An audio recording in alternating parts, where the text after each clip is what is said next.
Muchas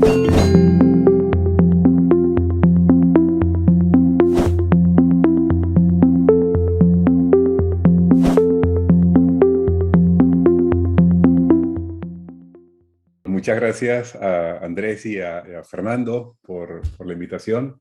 La verdad que es un gusto poder estar aquí compartiendo con todos ustedes y con los asistentes. Eh, yo entiendo que hay varios tópicos que ya se han conversado, han sido varias presentaciones, han sido varios días.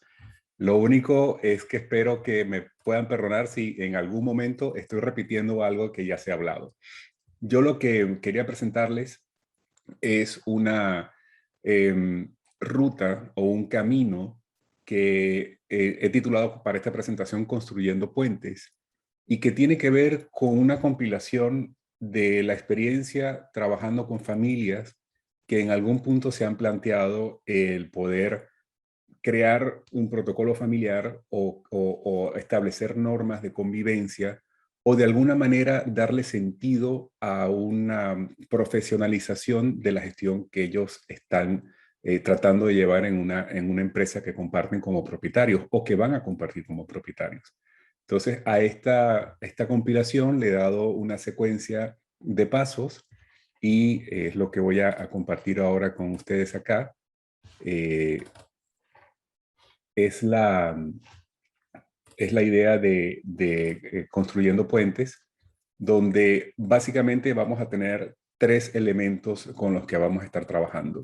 El primero es mejorar la comunicación, el segundo, definir el propósito y el tercero, redactar el protocolo familiar como una consecuencia de lo que se ha recorrido previamente. Entonces vamos a estar viendo cuáles son los que, por la experiencia trabajando con familias y que han sido precisamente las propias familias las que nos han enseñado a nosotros qué es lo que funciona y lo que no funciona. Les quiero comentar cómo hemos descubierto que hay algunas cosas que nos pueden estar dando pistas de cómo ir avanzando hasta poder llegar a un producto final que pudiésemos llamar el protocolo familiar. Eh, Comienzo con la clásica definición de lo que es una empresa familiar. Me imagino que ya a estas alturas la audiencia habrá visto que este modelo es la base con la cual nos acercamos a una propuesta formal de entender lo que es una familia empresaria, un círculo que representa la propiedad, uno la familia y uno la empresa que interactúan entre ellos y conforman la totalidad del sistema y obviamente le da esa complejidad a la que estamos acostumbrados a trabajar cuando nos sumergimos en una empresa familiar. ¿Qué es la primera cuestión que creemos que una familia tiene que plantearse? Primero, saber de los círculos que interactúan más activamente en el día a día, que son familia y empresa, qué es lo que tiene más peso en sus decisiones habituales, ¿no? Podemos pensar que hay familias que tienden a tomar decisiones dándole más peso o más valor al plano empresarial. Hay otras familias que tienden a darle un peso o una preponderancia en sus decisiones a aspectos familiares. Y hay familias que nos hemos encontrado que tienen una especie de frágil equilibrio entre ambas fuerzas y podrían decir que son relativamente simétricas en el aspecto de a quién le otorgan un mayor poder. En estos casos, siempre vamos a estar pensando que las circunstancias pueden mover la balanza hacia un lado o hacia otro y que el entorno, los cambios dentro de la familia, los cambios dentro de la propia empresa, el mercado, el COVID, bueno, todos los elementos que de alguna manera están condicionando el equilibrio entre las fuerzas, nos van a llegar siempre a hacernos la gran pregunta. ¿Y a qué nos referimos con la gran pregunta? Pues esa idea que siempre está flotando en toda empresa familiar y que en algún momento los integrantes propietarios, futuros propietarios, se tienen que hacer. Y la gran pregunta es, ¿realmente deseamos seguir juntos?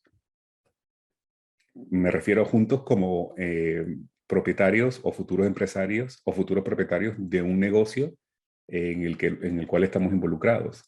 Juntos como familia se entiende que vamos a tener siempre una buena relación y que es difícil disolver el lazo familiar, pero realmente nos queremos involucrar en un proyecto en el cual estemos de alguna manera implicados o comprometidos en un negocio? Esta es la gran pregunta que nos tenemos que hacer. Curiosamente, mucha gente nunca se la ha hecho. Muchas personas nunca han podido plantear, muchas familias nunca han podido poner este tema sobre la mesa y explorar las posibilidades de otros escenarios que no impliquen necesariamente el que tienen que estar juntos como familia empresaria. Cada vez que nos enfrentamos a una familia que tiene una primera entrevista con nosotros, casi siempre esa entrevista termina con esta gran pregunta. ¿Realmente quieren seguir juntos?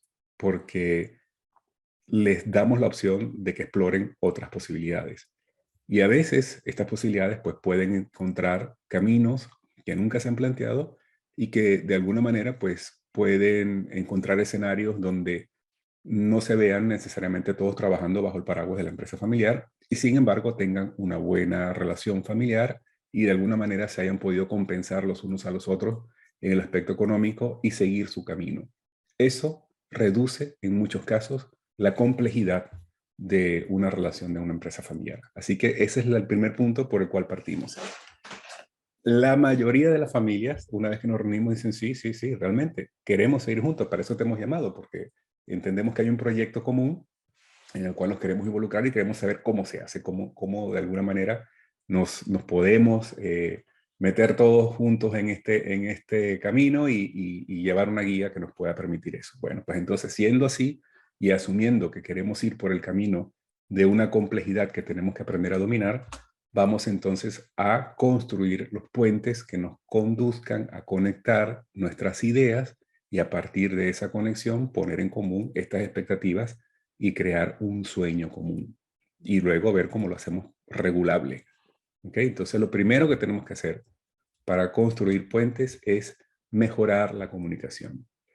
Y mejorar la comunicación implica ser más efectivos con la información que estamos transmitiendo y entender que esa información se rige por algunos axiomas básicos que en algún momento unos estudiosos del siglo XX determinaron en un concepto que llaman teoría de la comunicación humana, liderado por Paul Václavic, simplemente como anécdota y referencia bibliográfica. Y estas personas dedicadas a entender mejor la comunicación enunciaron varios axiomas. Hoy vamos a ver 3. Hoy el número es 3. ¿Okay? Entonces, el primer axioma de la comunicación humana, la primera ley de la comunicación humana, dice que es imposible no comunicarse. Esto quiere decir que aunque un miembro de la familia que se sienta que ha sido de alguna manera aislado del flujo de información o alguien que no quiere hablar o alguien que ha decidido cortar cualquier vía de comunicación, eso está transmitiendo un mensaje. Cada vez que nos callamos, estamos diciendo mucho. La comunicación funciona incluso cuando las personas no hablan, incluso cuando las personas no se ven, incluso cuando las personas no envían mensajes. Entonces tenemos que entender que constantemente, por el simple hecho de ser humanos, nos estamos comunicando, aunque haya o no señal. El otro axioma importante que tenemos que aprender a asumir es que tenemos un lenguaje digital y un lenguaje analógico. El lenguaje digital es el paquete de información en el cual viajan los datos que queremos transmitir y el lenguaje analógico son todos los gestos, movimientos de cabeza, entonaciones, todos los aspectos que rodean ese paquete de información que estamos utilizando cuando enviamos lo que queremos transmitir.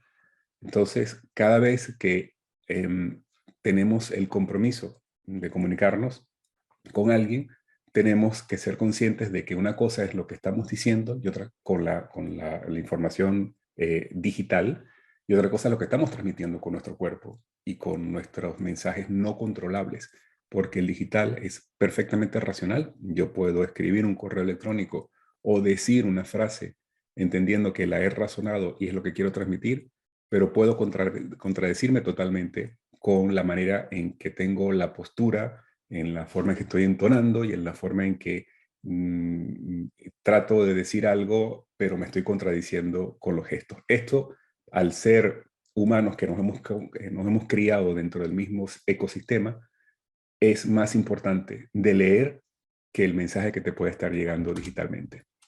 Por ejemplo, aquí en esta pareja que no los conocemos de nada, no sabemos quiénes son, podemos decir perfectamente que es una situación en la cual, sin escuchar la conversación, que creo que no hay conversación, entendemos que hay un problema. Hay un problema por la postura de ella, por los gestos que le está expresando, por la forma en que se están aislando, donde están las miradas. Esto es lo que se refiere uno cuando dice lenguaje analógico. Y esto es lo que domina siempre cualquier conversación en una situación en la que estemos bien con nuestra familia o con colaboradores de la empresa o en cualquier momento. Esto es lo más importante y es lo que tenemos que aprender a asumir. Y finalmente, el tercer axioma de la comunicación dice que cada uno de nosotros tiene ciertos sesgos y preferencias que están vinculados por nuestra capacidad de percibir el entorno y por nuestra manera de ser y el aprendizaje que hemos adquirido culturalmente dentro de nuestro recorrido vital. Eh, por ejemplo, esto nos condiciona a que en esta imagen muchas personas no detecten que se trata de dos figuras en un solo dibujo. Aquí es una imagen muy clásica del principio del siglo XX. Se llama Mi mujer y mi suegra. Hay una chica joven y al mismo tiempo hay una señora anciana dibujados en el mismo rostro. Algunos ven uno, otros no ven el otro, algunos ven los dos, y eso está predeterminado por nuestra capacidad y nuestra preferencia y nuestro sesgo de entender una misma realidad. Y especialmente en una familia empresaria que está comprometida a estrategias de decisión, hay que entender y tenemos que asumir que aunque estemos viendo la misma realidad, no todos estamos viendo exactamente la misma situación y entendemos el mismo objeto de la misma manera. Esto nos lleva a, si queremos ir más adelante y explorar un poco más cómo son nuestras personalidades para poder decidir cómo comunicarnos mejor con personalidades que tienen ciertas preferencias en la comunicación y otras, hay muchos métodos que sirven para entender cómo soy y cómo son los demás. Y están vinculados a la capacidad de percepción del entorno, bien por sentimientos o pensamientos, y por nuestra forma de entender las relaciones introvertidas o extrovertidamente. Esto nos da una serie de matices de personalidad que dependiendo de dónde tengamos nuestro foco, vamos a entender que tenemos una manera en la que nos gusta que se refieran a nosotros. Por ejemplo, si soy de un aspecto que llamamos color azul, soy introvertido y de pensamiento, me gusta que se dirijan a mí de una forma ordenada, sin gritar, sin acercarse mucho físicamente, que se preparen bien antes de venir para hablar conmigo, especialmente si son temas de negocio. Y ese tipo de personalidad es la que yo tengo que identificar en las personas con las que estoy trabajando, porque de esta manera podemos ser más eficientes en la forma en que nos estamos comunicando. A medida que vamos avanzando en el trabajo con las familias, vamos a ir detectando cómo nosotros, a conciencia y con voluntad de mejorar, podemos hacer más eficiente la manera en que nos vamos comunicando como familia empresaria. El siguiente aspecto que vamos a trabajar para construir estos puentes tiene que ver con la definición del propósito. ¿Por qué estamos haciendo esto? ¿Por qué queremos ser una empresa familiar? Y para definir el por qué, tenemos que empezar desde la base, que es detectar los valores. El sistema empresa familiar tiene unos valores sobre los cuales funcionan. Los valores son palabras que resumen procesos de toma de decisión y con los cuales se identifica el sistema al momento de estratégicamente poner en acción las ideas. Dependiendo de cada uno de los círculos, pues hay valores con los cuales uno puede identificar, por ejemplo, en la familia, valores emocionales poéticos de poesía, alegría, apertura mental, calidez, continuidad, una serie de valores que están aquí enumerados. En el aspecto de la propiedad, encontramos valores que son más bien del sentido práctico, económico, el aprendizaje continuo, el compromiso, la comunicación, la eficacia. Aquí tienen una lista de algunos de ellos. Otros valores que tienen más que ver con el tema del compromiso ético-social que tiene la empresa, que son los que dan esa parte en la que se identifica el amor, la equidad, la fidelidad, la honestidad.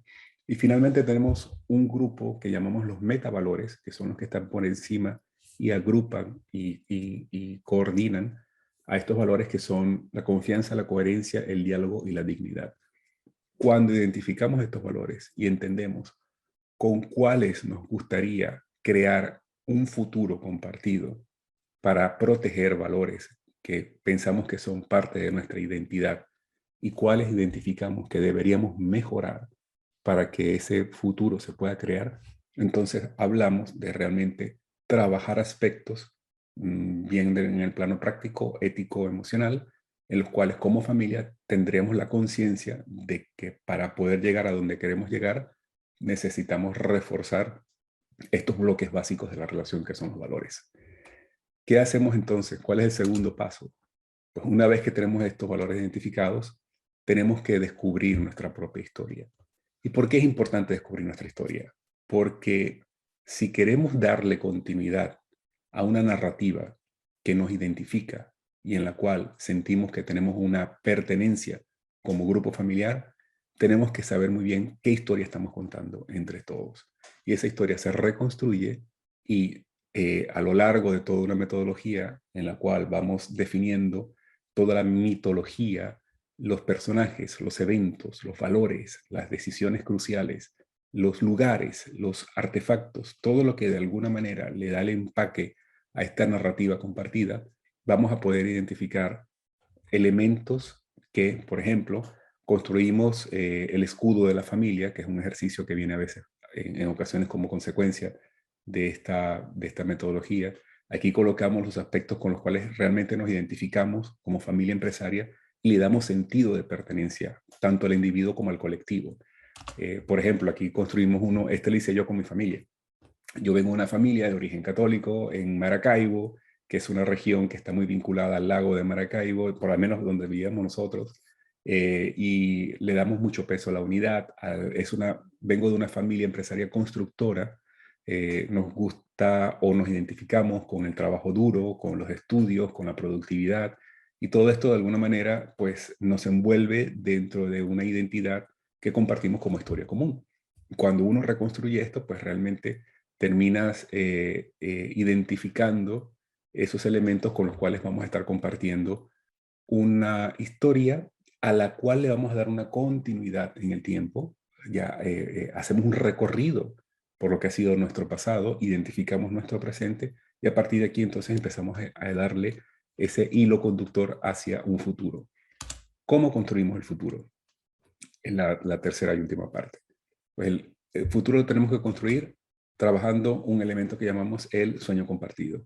Y aquí viene la parte más divertida de la metodología, y es empezar a imaginar, empezar a soñar, empezar a crear esos escenarios en los cuales nos gustaría vernos identificados en ese futuro, teniendo conciencia de dónde venimos, cuáles son nuestros valores y a dónde podemos llegar, recrear con imágenes de una manera plástica, artística, eso que con palabras es tan complicado definir y darle un sentido de identidad a esa imaginación.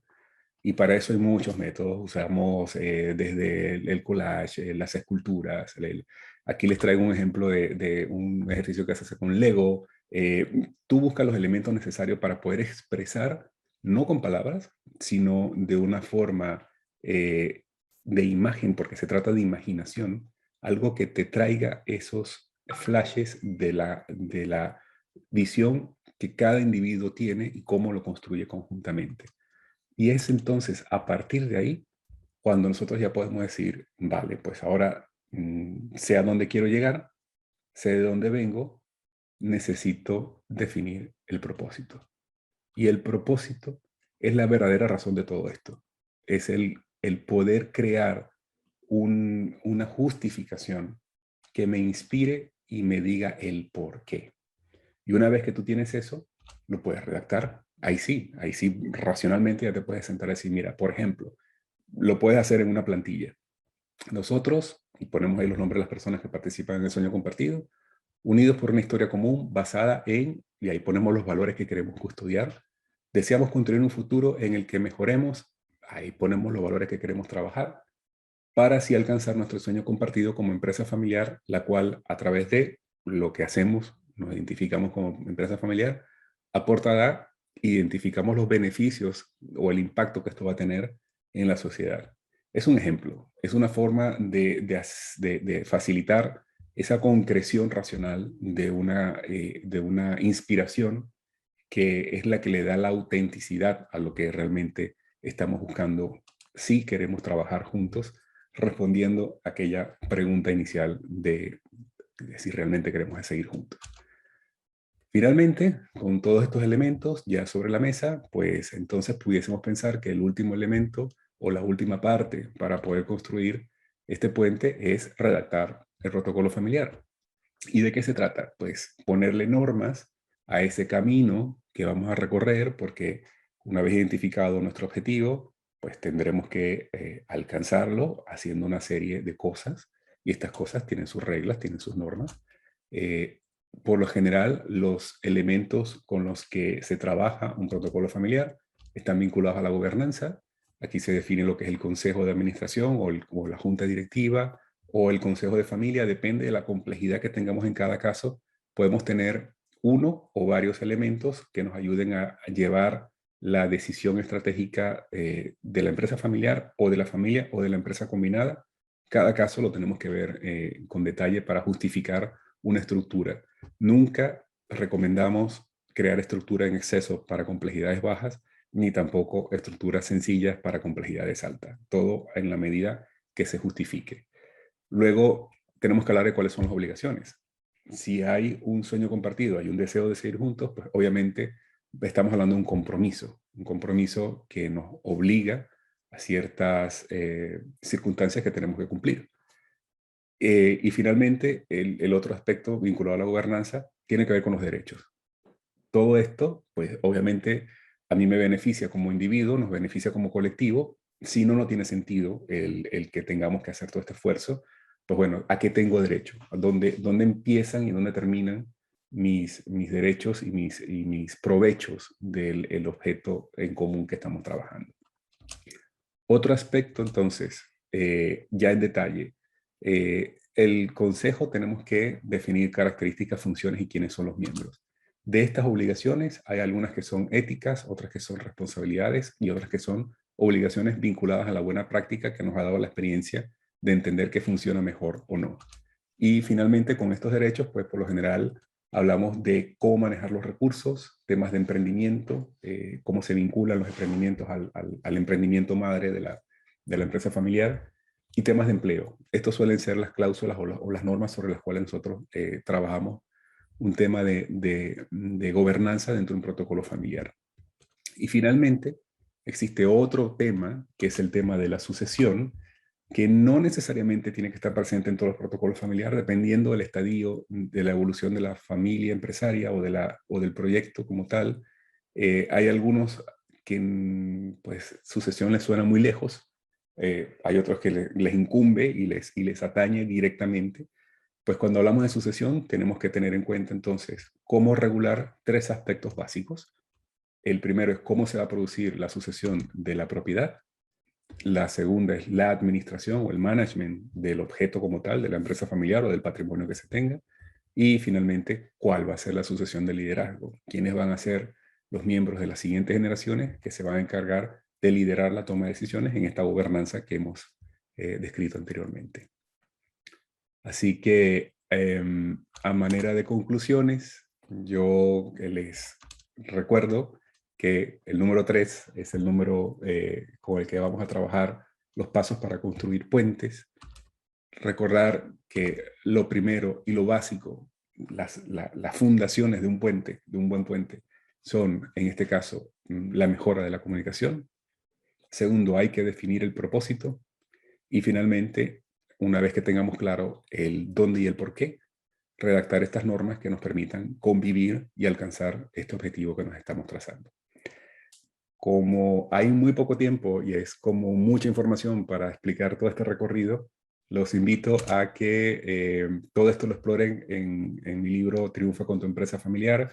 Me permiten la cuña, lo encuentran disponible en mi página web o por las redes, especialmente por Instagram.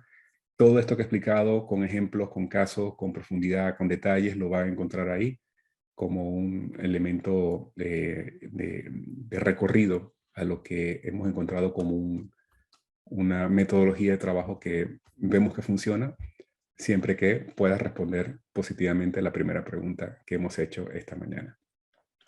Así que por mi parte, quería agradecerles. Muchísimas gracias a Andrés y a Fernando por la oportunidad. He tratado de ser lo más breve posible para tener espacio para responder preguntas, que creo que es la parte más interesante, no estarme escuchando a mí todo el tiempo. Y adelante, no sé si comenzamos a dialogar ahora y no monólogo. Sí, por supuesto. Muchas gracias, Guillermo, por tu presentación. Muy atractiva en las imágenes. Si quieres, dejas de compartir para poder iniciar nuestra conversación. Muy bien. Muchas gracias. Bueno, nuevamente lo que nos está pasando es de que todo esto pasa por las personas al final, ¿eh? Uno puede tener mucha preparación, los pasos que hay que seguir, pero al final pasa por las personas, la comunicación, como tú bien decías, las apreciaciones. Nos ocurre con alguna frecuencia que de repente estamos con apreciaciones sobre un caso y tú bien decías ese ¿cómo se llama? Buen dibujo donde aparece una señora y una mujer más joven, y cada uno verá lo que ve, digamos, y el cerebro de repente viene medio seteado también por la vida de uno. Y tú, bueno, comentas cosas, esto de ir creando puente en el fondo en la empresa familiar, que pasa por la comunicación, pasa por ponernos de acuerdo también.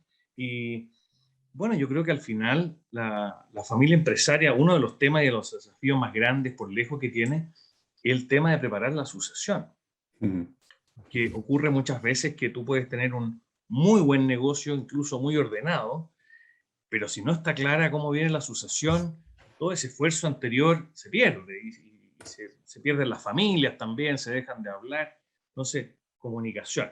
Así que, bueno, yo me quedé con varias cosas en realidad, el tema de la gobernanza, el tema que tú hablas de la sucesión, que es importante la propiedad, la administración y el liderazgo.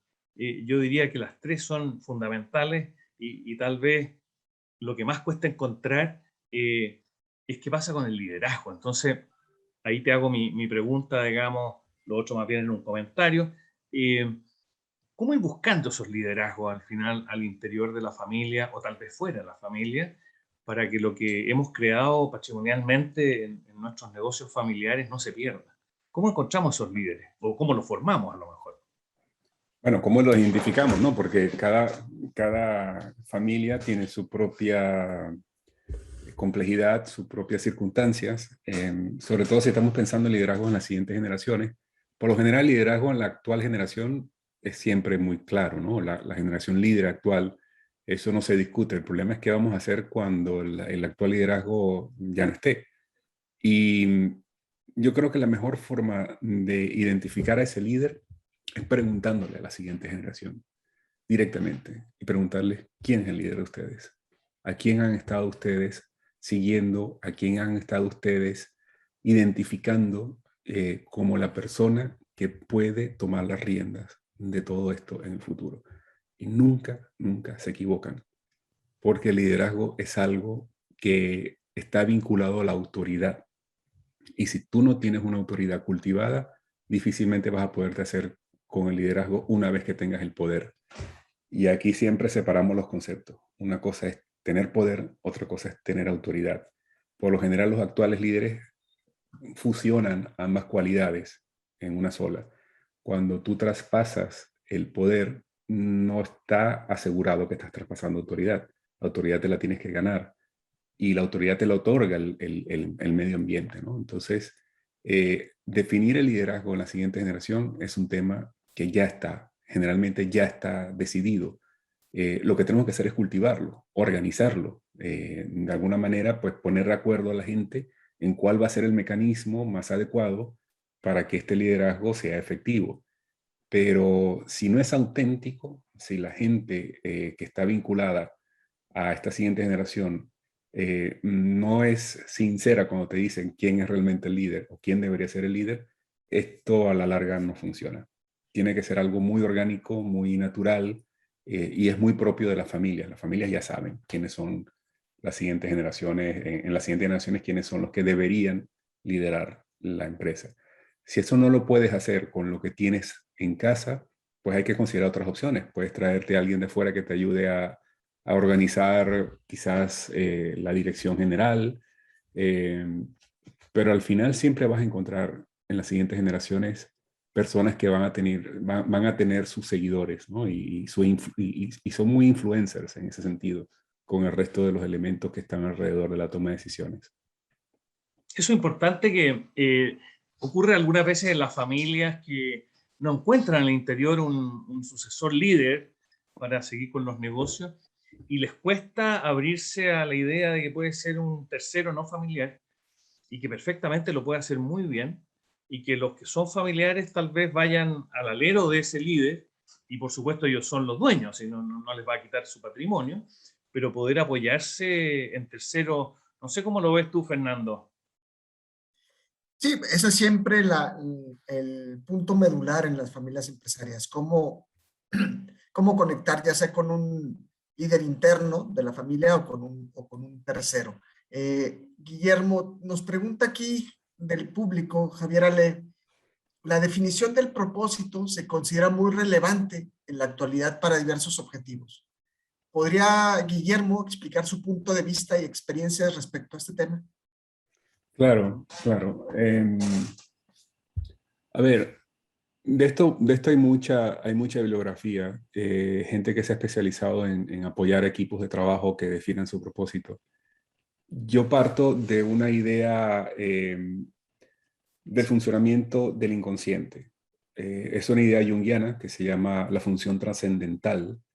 Eh, es la forma en que los colectivos pueden funcionar. Y cuando tú de alguna forma liberas ese inconsciente, que Jung decía inconsciente colectivo, en el cual identificas todas esas expectativas, todos esos miedos, todos esos puntos de vista de una misma realidad y los pones sobre la mesa y dices, yo quiero esto, y el otro dice, pues yo quiero esto, y yo quiero esto, pues, ¿qué podemos construir juntos con lo que cada uno quiere? Vas a encontrar que al final siempre los equipos que están vinculados, los colectivos que comparten una mitología, tienen esa capacidad de encontrar un adónde. Y una vez que tú encuentras ese adónde, la función trascendente se cierra cuando tú dices el por qué. ¿Por qué quiero esto? O sea, ¿qué me justifica a mí el que yo haga un esfuerzo de comprometer mi individualidad? Porque siempre que hay un sueño compartido, estamos pagando un precio. Yo estoy sacrificando algo por algo que es mucho más grande que nosotros y que estoy consciente de que en el largo recorrido nos puede beneficiar, pero siempre tengo que dar algo a cambio como individuo. Entonces, eso necesita una justificación. Yo no voy a soltar ese beneficio por soltarlo. Dime por qué lo tengo que hacer. Y en esa construcción colectiva del por qué es que está el propósito. Cuando eso se hace bien, cuando metodológicamente tú puedes llegar a algo muy acertado y sincero del equipo, ahí tú tienes el inspirador. Dice, mira, a partir de aquí, ahora entiendo por qué estamos haciendo eso. Ahora, cada vez que yo tengo que tomar una decisión, voy a saber por qué lo estoy haciendo. Y eso me inspira. No solamente me motiva, porque la motivación por lo general es un elemento exterior que te empuja o que te justifica que te muevas en un lado. Una inspiración viene de adentro. Es algo que realmente te llena y que te emociona y que te dice, sí, esto es lo que quiero. Y construir eso es lo que llamamos hacer la construcción del objetivo. Eso va muy dentro del inconsciente de la persona, va muy dentro del inconsciente de la familia. De hecho, lo vas a encontrar por ahí, el why, el definir el why, es quizás lo que realmente termina haciendo que las grandes empresas puedan conectar con ese entorno y que se creen líderes y que a partir de ahí, pues es difícil encontrar una razón por qué no. Si lo haces bien, es muy difícil que un propósito sea rebatible. Así que sí, eso es un poco lo que estamos tratando de inculcar dentro de las empresas familiares que realmente quieren seguir juntas. Ojo, si no hay un propósito, si hay un propósito es porque me respondiste que sí a la primera y fuiste sincero. Porque si esa primera pregunta no está respondida, yo no voy a ceder lo que tengo que sacrificar y no voy a tener propósito. Y de eso se Bueno, eso trata. es muy interesante también porque precisamente yo eso, cuando preguntaste, ¿realmente queremos seguir juntos? La palabra realmente, porque de repente la gente dice, sí, queremos seguir juntos, pero realmente en lo profundo queremos estar juntos, a lo mejor no todos. También hablábamos ayer del tema de la poda, que de repente puede haber algunos miembros de la familia que no quieran seguir, y eso es válido. No podemos obligar a estar todos juntos en la misma organización o estructura empresarial, y a lo mejor alguno se quiere retirar, o más de uno, y está bien, hay que dejarle la posibilidad de partir. Pero esa pregunta, ¿realmente queremos estar juntos? Yo creo que las familias debieran dedicarle un tiempo importante como para que sea la plataforma y la base de lo que viene. Porque si se encuentran que de verdad no quieren estar juntos, lo que siguen adelante va a estar mal. Va a estar mal, no va a haber una buena vibra, digamos, o una buena disposición a sacrificar de repente algunas cosas, porque el ceder es importante. Entonces, ¿cómo podemos lograr determinar que la respuesta a esa pregunta esté bien respondida, digamos, en la realidad? ¿Cómo lo logras tú con las familias que te ha No, tocado no, no es compartir? fácil, Andrés, no es fácil responderla porque muchas veces estamos cohesionados o coaccionados por las circunstancias. Hemos tenido casos en los que la respuesta inicial es sí y en el camino nos damos cuenta de que no. Cuando eso pasa, hay una liberación, hay mucho dolor que sale, hay mucho alivio también en la relación porque las familias no están condenadas a estar juntas como familia empresaria. O sea, si tú no tienes un propósito y una justificación y un beneficio a cambio de, si ese propósito no lo vives, es que, mira, ese fantasma que flota siempre de la separación te va a estar acosando todo el tiempo. Y a veces no es fácil tener el valor para decir, yo como que no, me lo estoy pensando. Y claro, poner ese tema sobre la mesa requiere de tres elementos básicos.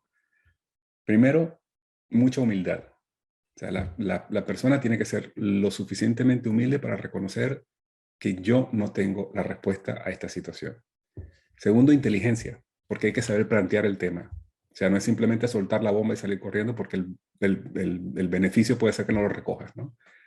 Puedes hacer mucho daño con esto y hay que saber emocionalmente cómo presentar el tema.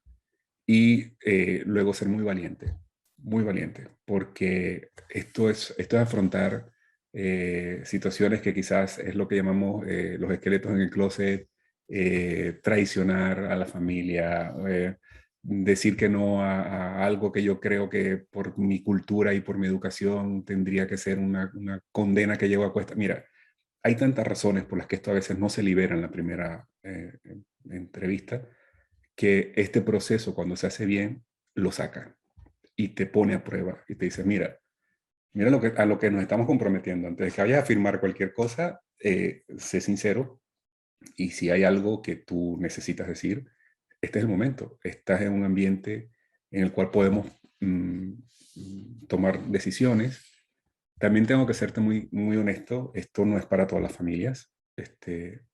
Tienen que ser familias que tienen unos valores claros de relación, donde el afecto sea parte del día a día, donde la capacidad de perdón exista. O sea, hay una serie de elementos que se adaptan mejor a esta metodología que no. Cuando estos elementos no están, es muy complicado abrir los cauces y ser sinceros con la familia. Porque aquí el gran objetivo es crear un colectivo que resuene y que sea armonioso a raíz de entender muchos individuos. Y eso es un reto fantástico y me encanta trabajar eso. ¿Eh? Oye, un tema que seguramente Fernando tiene muchas preguntas también y me disculpa, pero vi tu libro ahí en las imágenes y me acordé que yo también estoy terminando, o ya terminé un libro que me ha costado muchísimo. ¿Y cuánto tiempo te demoraste en escribir ese libro? 60 días. Ah, pero eso fue nada, ¿no? Yo llevo como 6 años desde que partí y lo he No, parado, he vuelto a no. tomar. Ha Si sido un quieres, suplicio. si Fernando Todd quieres me ha hablamos, ayudado porque me lo ha revisado. Es una si, cosa realmente compleja, si digamos, quieres hablamos cómo, yo te explico cómo se hace. Si no lo haces en 60 días, no lo vas a sacar nunca, Andrés. Eso tiene un cómo. Eso tiene un cómo. Platícanos ese cómo. Sí, dale, ¿cómo se hace? No, bueno, esa es otra ponencia. Esa es otra plática. Esa es otra plática. Es un método de Otro trabajo, de precio. hecho. Ok. Es un método de cómo escribir un libro en 60 días. Y así es que sale. Vale. Por ahí te puedo enviar algunas cosas. Tenemos aquí preguntas también. Nos pregunta, bueno, te pregunta, Jaime Ale, parte de los problemas de las comunicaciones ha provenido tradicionalmente de las diferencias generacionales. Es un tema que está en boga ahorita. En la actualidad está muy presente la diferencia de género. ¿Qué recomiendas para mejorar la comunicación justamente intergeneracionalmente? Eso es básico, el entender que si queremos relacionarnos entre generaciones, hay paradigmas que tenemos que aprender a entender y a transferir de una generación a otra. Es una batalla perdida el querer contraponer valores entre generaciones. Lo que yo sugiero es encontrar siempre los puntos en común. A partir de los puntos en común es que podemos empezar a crear esa base de comunicación, esos puentes que queremos construir. Claro. Y luego lo que viene es diálogo, puntos de vista, participación, pero busquen siempre los puntos en común porque los tienen, hay una historia compartida, esa mitología de la que hablábamos es lo que termina dando esa identidad que justifica el que estemos aquí. Busquen por ahí están las bases para poder construir y ser más ambicioso después en la relación. Igual con géneros, igual con generaciones, con posiciones dentro o fuera de los círculos. Lo importante son los lugares comunes y a partir de ahí explorar. Ok. Nos pregunta Mónica Villagómez que dónde puede conseguir tu libro. Mira, en mi página web, guillermosalazar.com, ahí te metes y ahí te lleva, está en Amazon, lo puedes conseguir en ebook o en paperback, en papel. También ayer salió la versión en inglés, por si acaso tienes algún known Spanish speaker que would like to. También lo tiene. Por ahí. Excelente. Todo lo que estamos hablando, ahí lo vas a encontrar también. Qué bueno. Oye, aprovecho de darle la bienvenida a Margaret Out, que está con nosotros también, se ha incorporado como panelista. Así Hola, que tal Margaret. vez, Margaret, tú también nos quieras ayudar con algunas preguntas o comentarios. Hola, Guillermo. Para Guillermo. Qué difícil, la verdad, que escuchar a Guillermo es tan aprendizaje, ¿verdad? Pero fíjate, Guillermo, que cuando tú preguntaste al principio si queremos seguir juntos, a la doctora Lucero Brías hace una pregunta interesante también que creo que casa con lo tuyo, y es, ¿nos escogemos como socios? ¿Verdad? Sobre todo para la siguiente generación. Claro. Es que en el fondo la pregunta elaborada es esa, ¿no? O sea, porque el vínculo, por lo general estamos hablando de primeras a segundas generaciones cuando esta pregunta se hace, ¿no? Pues ya de segunda a tercera hay unos supuestos y unas líneas rojas que ya cruzamos hace tiempo y que no nos hace plantearnos tanto la pregunta como en la primera segunda. Y claro, cuando estás hablando del vínculo consanguíneo, que es algo indisoluble, pasar a una relación societaria, eso es lo que te estamos preguntando en el fondo. ¿Tú quieres tener a este señor o señora como socia? Sí, o socio, eso es. Y como te digo, muchos dicen que sí, casi que naturalmente, pero es que los hermanos no están condenados a estar juntos. Se justifica que estén juntos cuando tienen un propósito en común. Exacto. Y ese propósito en común puede ser una empresa, puede ser organizar una fiesta, organizar un viaje, cuidar a los padres. Hay un montón de cosas que los hermanos pueden hacer juntos porque hay una justificación. Si no, recomiendo otras opciones siempre. Sí. Otro tema que también estaba muy interesante, que me hizo harto ruido a mí cuando hablabas de la gobernanza, y hablabas de dos temas que son obligaciones y derechos. Así es. En el caso chileno, no sé si el resto de Iberoamérica estará por ahí, pero yo imagino que debe ser parecido. La gente se ha ido en los últimos años acostumbrando a ver sus derechos. Yo tengo derecho a tales cosas, y eso se ve en la comunidad de la gente común y corriente de la calle, pero poca gente se sienta a pensar en sus obligaciones.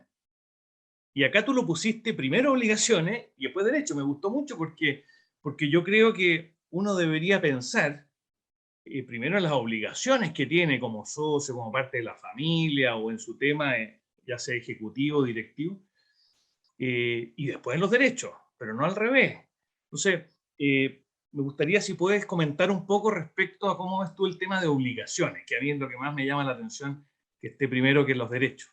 Sí, bueno, a ver, es que tú lo has dicho, socialmente han pasado muchas cosas que de alguna forma nos han replanteado el anteponer los beneficios antes que los derechos, ¿no? Ya, y todo miembro de una empresa familiar que se tiene que poner en esta tesitura es porque está de alguna forma u otra vinculado al poder de la propiedad.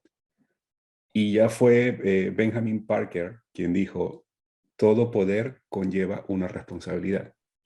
Y esto el que lo entiende lo asume. Pero ¿qué es lo que está pasando? Que socialmente el valor de la libertad ha crecido de una forma desproporcionada en las últimas generaciones. Entonces, claro, hoy en día, decirle a un millennial, tu obligación es quedarte aquí a trabajar con tu padre, es impensable. Eso hoy en día tú no se lo puedes decir a un muchacho de 25 a 30 años. Ellos tienen otro valor vinculado a las obligaciones que tiene que ver. Yo me voy a disfrutar el mundo, a vivir experiencias, a probar diferentes empleos. Puedo recorrer, el mundo es muy pequeño, mucho más pequeño que cuando yo era joven, a esa edad. Puedo ir a cualquier parte, solo, acompañado, del sexo que sea. O sea, hoy en día eso no se condena socialmente. En mi generación, en nuestras generaciones, las generaciones precedentes, vete tú a decir ahora, dile tú a mi padre que no trabajara con su abuelo para que vea lo que pasaba. O cuando yo me planteé no trabajar en la empresa de mi familia, lo que a mí me costó tomar esa decisión. Hoy en día estos muchachos no esa situación no la tienen. Entonces, claro, tienes mucha libertad, muchísima libertad. Y si no existe ese compromiso que viene de una definición de propósito, lo más probable es que tú esto no lo tomes como lo deberías tomar y vas a anteponer siempre tus derechos antes que tus obligaciones. Entonces, por eso es que el peso aquí lo tiene la obligación, porque es el sello de ese compromiso con ese poder con el que te estás vinculando. Y obviamente, pues el propósito te va a explicar mucho mejor qué significa esa vinculación que estás creando a través de un compromiso en el cual tus obligaciones van a estar siempre por encima de tus derechos. Conviven, pero predominan las obligaciones. Qué bien, qué bien. Claro. Hablabas también de la capacidad de perdonar en las familias y yo creo que tienes mucha razón. Sin esa posibilidad es muy complicado empezar a trabajar en conjunto. Nos pregunta Antonio Nogueira si encuentras esa capacidad de perdón en muchas familias o es más bien un activo complicado de encontrar. Mira, la capacidad de perdón está vinculada directamente a lo pragmático del amor en familia. O sea, cuando hablamos que el amor es un valor emocional poético, no es porque es romántico, no es porque es inspirador, que lo es porque está vinculado a la capacidad del ser humano que construye un núcleo familiar para convivir en base al perdón, que es la cualidad, digamos, es el reflejo práctico del amor, ¿no? Entonces, sí, si nos estamos comprometiendo, nos estamos metiendo en los paquetes en los que les estoy yo diciendo a la gente, métete en esto de propósito, sueño compartido, haz esto va a funcionar en tanto que el amor sea práctico. Y eso significa que nos vamos a equivocar, que lo más probable es que en el camino haya cosas que revisar, que replantearse. Y si tú no eres generoso con la contraparte, muy probablemente vas a encontrarte con obstáculos, porque el camino que estamos construyendo es un futuro que nos imaginamos, lo soñamos, pero este no va a ser el futuro, te aseguro, el futuro va a ser otro.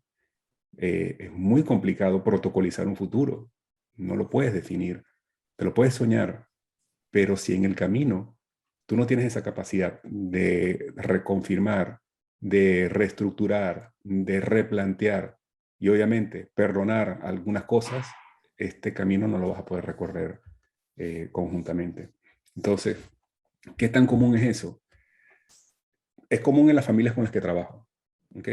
De nuevo, esto no es para todas las familias.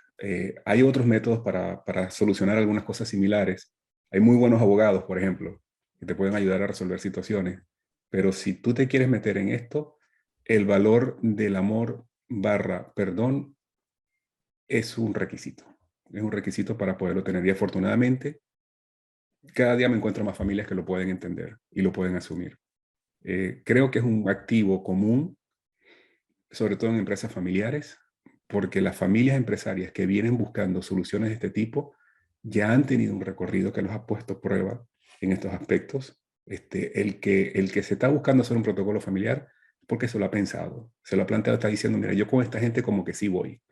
El que no, ya está pensando en otra cosa, y no estoy diciendo que sea o no desamor o lo que tú quieras, pero ya hemos puesto a prueba muchas situaciones y queremos hacer la apuesta. Entonces, sí te digo que para este tipo de trabajo es muy común que haya esta capacidad. Pero bueno, siempre nos encontramos sorpresas en el camino. Fantástico Claro. esto que menciones el amor, porque ha estado un poco ausente en las conferencias. En una, me acuerdo que sí se mencionó, que el sentimiento que amalgama todo lo demás. O sea, si la verdad que la familia empresaria viene de la familia, y la familia es un sinónimo que hay un amor ahí desde que se juntaron los padres y procrearon a sus hijos, nietos y bisnietos, etcétera. Eso es el amor. Ahora, amor y perdón, yo te diría fantástico, y además apliquémonos en los matrimonios. O sea, que, Había una película cuando yo era chiquitico, que se llamaba Love Story. sí, Y tenían la una vi. frase que era la clásica, decía, amor significa pedir perdón 1 y 1000 veces. Pues por ahí va la cosa. Muy Por ahí. cierto, muy cierto. Estás muy joven, Guillermo. La cita era, amor es nunca tener que pedir perdón. Ah, Ah, es cierto, es cierto. Tienes toda la razón, Margaret. Eso lo decía, y yo recuerdo que eso después en algún lado lo leí, que decían, no, esto hay que corregirlo, porque la verdad es esta. Es más, te voy a buscar la cita un día de esto, te la mando. Pero tienes razón. Esa era la frase típica de esa película. Es verdad. Bueno, parte de la cultura popular. Yo te digo que estaba muy joven, así que la memoria... gran película, gran película. Nos pregunta también Jaime Ale, ¿cada cuánto tiempo o qué hitos deben hacernos refrescar el protocolo familiar? Hombre, fíjate que para hacerte la respuesta práctica, cada 2 años tenemos que plantearnos, no hacerlo, pero al menos plantearnos y revisar si vale la pena hacer un make-up del trabajo o simplemente cambiar por encima alguna cosa. Yo últimamente he estado trabajando en muchas actualizaciones de protocolo. Hay algunos que tienen, en promedio tienen como unos 8 o 7 años que se hicieron. Hay más, hay de 20 años. Pero hay gente que a los 3 años dice, mira, nos pasaron un montón de cosas, esto al final hubo una separación, hubo un montón de tragedia que tuvimos que atravesar, esto hay que hacerlo de nuevo. Y se hace. Pero dadas las circunstancias y el entorno cambiante, yo prácticamente te diría, hoy en día, mira, cada 2 años, dale una revisadita, a ver si vale la pena replantearnos todo de nuevo, porque este mundo se está poniendo muy vertiginoso, y a veces hay que volverse, sentarse y volverse a pensar las cosas. Mira qué Perfecto. bien, qué bien. Y ya creo que estamos próximos a terminar este módulo de tu exposición, que ha sido muy entretenida, la verdad que muy estimulante. Tal vez para ir cerrando, no sé si Fernando y Margaret quieren dar unas últimas preguntas, ya que nos quedan 5 minutos. No, pues Margaret, gracias. Fíjate que hay este concepto de resignificar los valores, ¿verdad? Creo que toca a veces para nosotros como en nuestra labor de consejeros o de consultores, es muy importante que los mismos valores puedan ser resignificados hacia lo que significan hoy para diferentes personas. Estamos hablando de amor, de lealtad, de perdón. Eso a veces no significa lo mismo en generaciones. Ya sabes que yo pienso en generaciones, ¿verdad? Ujú. Pero gracias, Guillermo, y la verdad es que como siempre, aprendemos mucho. Bueno, muchas gracias. Gracias, Mario.